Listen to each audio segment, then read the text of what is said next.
বাড়ির সবার ছোট থেকে বড় সবারই একটা বায়না পিৎজা খাবো, কিন্তু রোজ রোজ কেনা সম্ভব নয়, অনেক টাকার ব্যাপার, তাছাড়াও তোমার সময় সাপেক্ষের ব্যাপার। কিন্তু আজকে আমি এক বাটি চিড়ে, পাউরুটি আর আলু দিয়ে ঝটপট একটা হেলদি পিৎজা তোমরা বাড়িতে বানিয়ে ফেলতে পারবে ঠিক এইভাবে। পুরো রেসিপিটা শেষ পর্যন্ত দেখো। ভালো লাগলে আমার চ্যানেলকে সাবস্ক্রাইব করে আমার বন্ধু হয়ে যেও। যারা আমার চ্যানেলকে সাবস্ক্রাইব করেছো তাদেরকে অসংখ্য ধন্যবাদ। দেখো কত সুন্দর দেখতে হয়েছে। তাহলে চলো দেখি আজকে আমি কিভাবে এইরকম পিৎজা বানিয়েছি। Let's start this recipe easy cooking with me. আজকের এই পিৎজা বানাতে এখানে আমি একটু আলু সেদ্ধ, পাউরুটি আর চিড়ে নিয়ে নিয়েছি। এই রকমভাবেই আজকে আমি এরকম পিৎজাটা বানাবো। এক বাটি চিড়ে একটা বাটিতে ঢেলে নিলাম, নিয়ে এখানে জল দিয়ে চিড়েটাকে 2-3 বার কষলে কষলে খুব ভালো করে ধুয়ে নিতে হবে, কারণ চিড়ের ভেতর বেশ ময়লা থাকে। এরকমভাবে ভালো করে চটলে কটলে ধুয়ে নিতে হবে। দেখো আমি ঠিক যেভাবে, দেখো জলটা কীরকম ঘোলাটে হয়ে গেছে, এইভাবে ধুয়ে নিয়েছি। চিড়েতে যেন বেশি জল না থাকে। দেখো আমার কিন্তু একটু জল নেই। এবার এটাকে একটা সাইডে রেখে দিচ্ছি। আর যে আলু সেদ্ধগুলো করে নিয়েছিলাম সেই আলু সেদ্ধগুলো আমি এরকমভাবে একটা গ্রেটারের সাহায্যে সবগুলো আলু এরকমভাবে গ্রেট করে নিচ্ছি। তোমরা চাইলে এটাকে ভালো করে হাত দিয়ে চটকে নিতে পারো। দেখো সবগুলো আমি এরকমভাবে গ্রেট করে নিয়েছি। এবার এখান থেকে আমি 2.5 চামচ মতো একটু আলু সেদ্ধ তুলে রেখেছি, এটা আমি পরে ব্যবহার করব। কিসে ব্যবহার করব পরে দেখাচ্ছি। এবার বাকি যে আলু সেদ্ধ আছে এর ভেতর দিয়ে দিচ্ছি একটা ছোট সাইজের পেঁয়াজ, একদম কুচি কুচি করে কেটে নিয়েছি। একটু পেঁয়াজ দিয়ে দিলাম, আর দিয়ে দিচ্ছি এখানে 2 চামচ ধনেপাতা কুচি আর 2টো কাঁচা লঙ্কা কুচি, আর একটুখানি গাজর আমি এরকমভাবে গ্রেট করে নিয়েছি। দেখো একদম ছোট গ্রেটার দিয়ে এরকমভাবে গ্রেট করে নেবে। একটা গাজর এরকম ছোট সাইজের দিয়ে দিলাম। এবারে দিয়ে দিচ্ছি 1/4 টিস্পুন মতো গোলমরিচের গুঁড়ো আর 1/2 টিস্পুন মতো লবণ।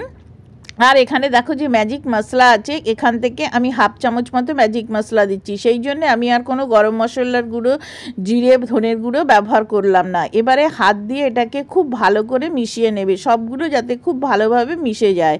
তাহলে আমার পিৎজার ভেতরের একটা পুর তৈরি হয়ে গেল। দেখো ঠিক এরকম হয়েছে। এবার হাতটা আমি ভালো করে ধুয়ে নিচ্ছি। হাতটা যখন ধুয়ে নেবে, নিয়ে এবার এখান থেকে দেখো ঠিক এরকম অল্প পরিমাণে নেবে, নিয়ে এরকম গোল গোল করে একটুখানি টিক্কির মতো শেপ দিয়ে নেবে। দেখো ঠিক এইরকমভাবে একটু চ্যাপটা করে নেবে। ঠিক এইরকম সাইজের করে সবগুলো আমি বানিয়ে নিচ্ছি। দেখো সবগুলো বানানো হয়ে গেছে। এবার এটাও একটা সাইডে রেখে দেব। এবার এখানে আমি 6-7 পিস মতো পাউরুটি নিয়ে নিয়েছি, আর আমি এরকম একটা কুকিজ কাটার নিয়েছি। তোমাদের কাছে এটা না থাকলে একটা ছোট সাইজের বাটি নিয়ে নেবে, নিয়ে সমস্ত পাউরুটিগুলোকে ঠিক এরকম গোল গোল করে কেটে নেবে। দেখো আমি যেভাবে কাটছি। আর এই ব্রেডের চারপাশের অংশটা ফেলে দেবে না, এটা দিয়ে আর একটা রেসিপি বানাবো, সেটাও আমি তোমাদের সাথে শেয়ার করব। সবগুলো এইভাবে পাউরুটিগুলো কেটে নিয়েছি। এবার এটাকেও একটা সাইডে রেখে দিচ্ছি। এবারে যে চিড়েটা ধুয়ে রেখেছিলাম, দেখো এটা অনেকটা একদম শুকিয়ে গেছে এবং হাত দিয়ে এরকমভাবে চটকাতে পারবে এবং নরমও হয়ে গেছে। এবারে এর ভেতরে যে আলুটা আমি তুলে রেখেছিলাম সেই আলুটা দিয়ে দিলাম, দিয়ে দিচ্ছি একটুখানি লবণ, আর দিয়ে দিচ্ছি 1/4 টিস্পুন মতো গোলমরিচের গুঁড়ো। ব্যাস, এখানে আর কিন্তু কিছুই দেব না। এবার এটাকে খুব ভালো করে চটকে চটকে মিশিয়ে নিতে হবে, একদম একটা আটার যেরকম ডো তৈরি হয় সেরকম হবে। এই কাজটা করতে কিন্তু আমার 3 থেকে 4 মিনিট সময় লেগেছে। এটা কিন্তু জল ছাড়া একটুখানি এরকমভাবেই এটাকে কষলে কষলে মাখাতে হবে। যদি মনে হয় খুব ড্রাই হয়ে গেছে তাহলে দেখো একটুখানি 1/2 টিস্পুন মতো জল নিয়ে এরপর ছড়িয়ে এরকমভাবে মিশিয়ে নেবে। খুব বেশি যেন নরম না হয়ে যায়, তাহলে কিন্তু ভাজার সময় প্রচুর তেল অ্যাবজর্ব করবে। আর এটাকে এমনভাবে মেশাতে হবে যেন একটা সফট আটার ডোর মতো তৈরি হয়ে যায়। দেখো এটা আমি ঠিক এরকমভাবে মিশিয়ে নিয়েছি। আর সেদ্ধ আলু দিলে এটা অনেক বেশি নরম তৈরি হবে, আর তেলটাও অনেক বেশি কম সোক করবে। দেখো ঠিক তোমাদের দেখিয়ে দিচ্ছি। দেখো এটা ঠিক এরকম একটা ডোর মতো হয়ে গেছে এবং খুব শক্ত কিন্তু হয়নি। এই দেখো ঠিক এইরকম নরম একটা ডো বানিয়ে নিতে হবে। এবারে এখানে দেখো যা যা আমি নিয়েছি। এবারে এরকম একটা পাউরুটি নেবে, নিয়ে এরকম একটা আলুর টিক্কি তার উপরে এরকম চেপে চেপে দিয়ে এখানে ভেতরে একটুখানি চিজ দিয়ে দেবে। যদি তোমরা চিজ পছন্দ না করো তাহলে না দেবে, তবে চিজটা দিলে কিন্তু খেতে বেশ ভালো লাগে। এবারে যে চিড়ের ডোটা বানিয়ে রেখেছিলাম সেখান থেকে হাত দিয়ে দেখো এরকমভাবে চেপে চেপে একটা বাটির মতো বড় বানিয়ে নেবে। 4-5টা এরকমভাবে ফেটে যাবে, তাতে কোনো অসুবিধা নেই। চিড়েটা যেহেতু ড্রাই সেই জন্য 4-5টা কিন্তু এরকমভাবে ফেটে যাবে। এবার এইটার উপর দিয়ে ঠিক এইভাবে কভার করে নেবে। এবারে একটু জল নেবে, নিয়ে পাউরুটির চারপাশে দিয়ে ঠিক এরকমভাবে এরকম চেপে চেপে এর দুটোকে এরকমভাবে জুড়ে নেবে। তোমরা দেখেই বুঝতে পারছো আমি কিভাবে জুড়ছি। দেখো ঠিক এইরকমভাবে জুড়ে নিতে হবে যাতে ভাজার সময় খুলে না যায় বা ভেতরের চিজটা বেরিয়ে না আসে। দেখো যেখানে ফাঁকা থাকবে এরকমভাবে একটু জল দিয়ে হাতটা ভিজিয়ে নিয়ে এরকমভাবে চাপ দিলেই খুব সুন্দরভাবে কিন্তু এটা আটকে যাবে।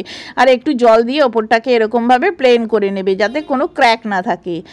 আমি আবারও আর একটা দেখিয়ে দিচ্ছি। এরকম একটা পাউরুটি নেবে, নিয়ে এরকমভাবে আলুর পুরটা দেবে, দিয়ে ওপরে একটুখানি এরকম চিজ দিয়ে দেবে, দিয়ে ওই একই পদ্ধতিতে এরকম করে নেবে। তোমরা কোথা থেকে আমার রেসিপিটা দেখছো প্লিজ একটু কমেন্ট করে জানিও, যাতে আমি তোমাকে ধন্যবাদ বলতে পারি। তোমাদের একটা লাইক কমেন্ট আমাকে অনেক বেশি অনুপ্রেরণা যোগায় নতুন নতুন রেসিপি করার জন্য। রেসিপিটা তোমাদের কেমন লাগছে সেটা কিন্তু জানিও। আর তোমরা যদি এই রেসিপিটা আমার ফেসবুক থেকে দেখো তাহলে অবশ্যই আমার ফেসবুকের পেজ দুটোকে ফলো করে নিও। যারা আমাকে সাবস্ক্রাইব করে আমার বন্ধু হয়েছো তাদেরকে অসংখ্য অসংখ্য ধন্যবাদ আমার সাথে থাকার জন্য। আর আমার ভিডিওগুলো তোমার কেমন লাগছে সেটা কিন্তু জানাতে ভুলো না। দেখো ঠিক চারিদিকে এরকম অল্প অল্প জল দেবে, দিয়ে এটাকে ঠিক এরকমভাবে বানিয়ে নিতে হবে। দেখো ঠিক এইরকমভাবে আমি সবগুলো বানিয়ে নিয়েছি। দেখো ঠিক এরকম হবে। এবারে তেলটা খুব ভালো করে কিন্তু গরম করে নেবে। খুব ভালো করে তেলটা যদি গরম না হয়েছে তাহলে কিন্তু এইটা প্রচুর তেল অ্যাবজর্ব করে নেবে। সেই জন্য তেলটাকে খুব ভালো করে গরম করে মিডিয়াম করে দেবে, দিয়ে এই দিকটা প্রথমে খুব ভালো করে হতে দেবে। যখন 1 থেকে 2 মিনিট হয়ে যাবে তখন এরকমভাবে উল্টে দেবে। যে দিকটা চিড়ের পোর্শন আছে সেদিকটা কিন্তু লাল হতে একটু বেশি সময় নেবে। যে দিকটা পাউরুটি রয়েছে সেটা কিন্তু খুব তাড়াতাড়ি লাল হয়ে যাবে এবং মুচমুচেও হয়ে যাবে। এটা এত সুন্দর খেতে হয়। নিচের দিকটা হবে ক্রিস্পি আর ওপরের দিকটা সফট এবং জুসি। দেখো ঠিক এইরকমভাবে উল্টে পাল্টে ঘুরিয়ে ঘুরিয়ে লাল লাল করে ভেজে নিতে হবে। এক একটা ব্যাস ভাজতে আমার 4 থেকে 5 মিনিট মতো সময় লেগেছে। দেখো ঠিক আমি যেভাবে দেখিয়েছি ঠিক এরকম দেখে অনেকটা বান রুটির মতো মনে হচ্ছে না? হ্যাঁ বন্ধুরা, কিন্তু এখনই কিন্তু আমার রান্নাটা শেষ হয়ে যায়নি, আমি আরেকটু টুইস্ট দিয়েছি। তোমরা এরকমভাবেও এটাকে সার্ভ করতে পারবে। এবারে দেখো আমি গ্যাসটা কিন্তু বন্ধ করে এরকম একটা প্যান নিয়েছি, নিয়ে এর ভেতরে যে বানগুলো আমি ভেজে রেখেছি সেই বানগুলো এরকমভাবে সাজিয়ে দিচ্ছি। কিছুটা ওপরে এরকম দিলাম আর কিছুটা পাউরুটির দিকটা ওপরে রেখেছি। এবারে যে টমেটো সস আছে সেই বাচ্চারা যেহেতু সস খেতে খুবই পছন্দ করে সেই জন্য একটু টমেটো সস এর উপরে এরকমভাবে লাগিয়ে দিচ্ছি। তোমরা চাইলে এখানে পিৎজা সসও ব্যবহার করতে পারো।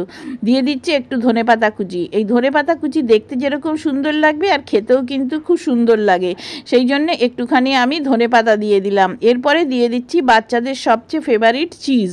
এখানে আমার যেটুকু চিজ আছে আমি অল্প অল্প করে এর ভেতর দিয়ে দিচ্ছি। তোমরা চাইলে আর একটু বেশি চিজও ব্যবহার করতে পারো। আর যে ম্যাজিক মশলা আছে সেইটা এর উপর দিয়ে দিচ্ছি। তোমরা চাইলে এখানে অরিগানো, চিলি ফ্লেক্স সবই কিন্তু ব্যবহার করতে পারো। পিৎজায় যা যা ফ্লেভার তোমরা পছন্দ করবে সবগুলো দিয়ে দিলাম। আর এখানে দেখো একটুখানি আমি ছোট ছোট করে ক্যাপসিকাম, লাল ছিল আমার বাড়িতে, সেই ছোট ছোট ক্যাপসিকামগুলো ঠিক এর ওপরে এরকমভাবে সাজিয়ে দিচ্ছি। এবারে এখানে যেহেতু আমি তেল দিইনি, যেটা পুড়ে যেতে পারে, সেই জন্য বাটিতে জল দিয়ে এরকমভাবে ঢাকা দিয়ে দেবে। কিন্তু এটা আমার ঠিক মতো হচ্ছে না, সেই জন্যে আমি একটা গামলা দিয়ে ঢেকে এটাকে 5 মিনিট মতো হতে দেবো। 5 মিনিট পর দেখবে ওপর থেকে চিজটা এরকম গলে গেছে খুব সুন্দরভাবে। এবারে জলটাও দেখো কীরকম গরম হয়ে গেছে। এবারে নামিয়ে নেবে, নিয়ে এবারে এটা তোমরা গরম গরম পরিবেশন করো। ছোট্ট সুন্দর ভিডিও তোমাদের সাথে শেয়ার করলাম। আর দেখো কি সুন্দর ছোট্ট ছোট্ট একটা পিৎজা তৈরি হয়েছে। আর বাচ্চাদের দিলে কিন্তু এটা বেশ মজা করেই খেয়ে নেবে।